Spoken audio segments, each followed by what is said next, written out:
guys, it's Penny from Sunny Slimes. Welcome back to another video. If you're new, hi, welcome. Normally I do slime videos, but today we're doing a baking video.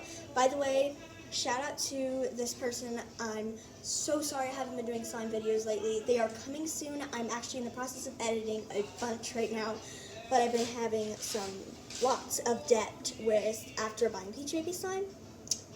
But it was worth it, and I promise that more slime videos are coming soon. But in the meantime, please enjoy my homemade chocolate chip cookie recipe. I really hope you guys try it out. And if you do, let me know in the comments down below what you thought of the cookie recipe. This is for people who like chewy, crispy, thin cookies. They're not too thin, not too crispy, but chewy and just delectable. So this part you've probably heard before. You're gonna want to brown your butter.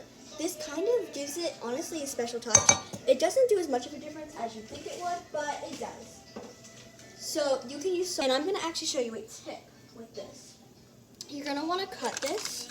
In order for all of it to get evenly browned and evenly, I guess, melted, you're going to want to cut your butter into several small pieces. And then you're going to want to plop them in the container. And I'll actually explain why in a second. So I popped all of these in the pot and I'm gonna put it on medium heat. What I did right there is I took 1/2 cup of salted butter, not unsalted, and I'll tell you why in a second, and I put it on a stove. By the way, 1/2 cup is equivalent to 1 normal bar or 8 tablespoons. So I recommend using Irish butter, but we didn't have Irish butter in the house. You wanna get your large bowl. Let your butter melt in the pan. But you don't need to stir it around right now. While it's melting, you don't really need to stir it around. You're going to want to add 3/4 cup of brown sugar.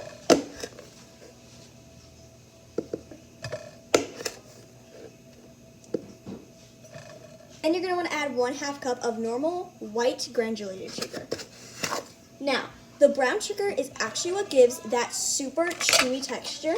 And if you're wondering why you need to use this soft but sticky, thick brown sugar, it's because brown sugar is made of molasses and sugar, and molasses makes things sticky. Not only that, it's really thick, so it makes your cookies really chewy, and it's amazing. If it hasn't completely melted yet, you're gonna want to whisk it together. So I'm just gonna hold it so you can see me mixing. But flour and cornstarch and baking soda normally do need to be sifted. The goal of brown butter is for all of the pieces of the butter to evenly get brown, which is why it's really important to keep stirring your butter. Once you're there stirring it, you can turn the heat down a little bit lower. Melted butter, don't be concerned if your salted butter starts getting very bubbly at the top, but then you can't really separate it. That's the salt, and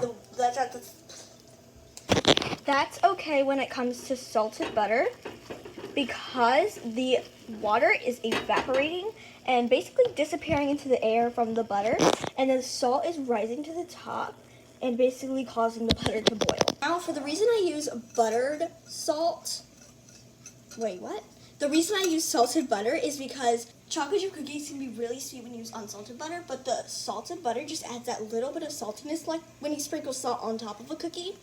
That just makes it a tiny bit more savory. So if you're more of a savory person than a sweet person, or if your sweet tooth isn't as big as others, then this is perfect. It doesn't turn a chocolate chip cookie into a savory snack. It still keeps it a salty snack, which is amazing to me. This is what the butter looks like right now. Just kind of stirring it. Really just takes a few strokes here and then. I brown my 1 stick of butter, and when you watch closely, you can see what color brown. Okay, you can't really. You want it to be a mixture between a dark yellow and a light golden, if that makes any sense. To do is adding about 1 to 2 tablespoons. People may think you should use milk instead, but you shouldn't. The water content in the butter actually evaporates when you are mixing and browning your butter. So we're going to whisk an egg too.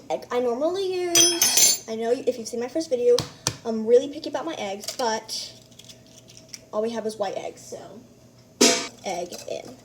If you're allergic to eggs, you can use a substitute egg, or you can just leave the eggs out and instead add 2 tablespoons of a milk of your choice. Consistency should look a little bit like this and be a little bit watery. It's not optional, and it's super important. You want to add 1/2 of a teaspoon of baking soda. Soda? Yes, soda.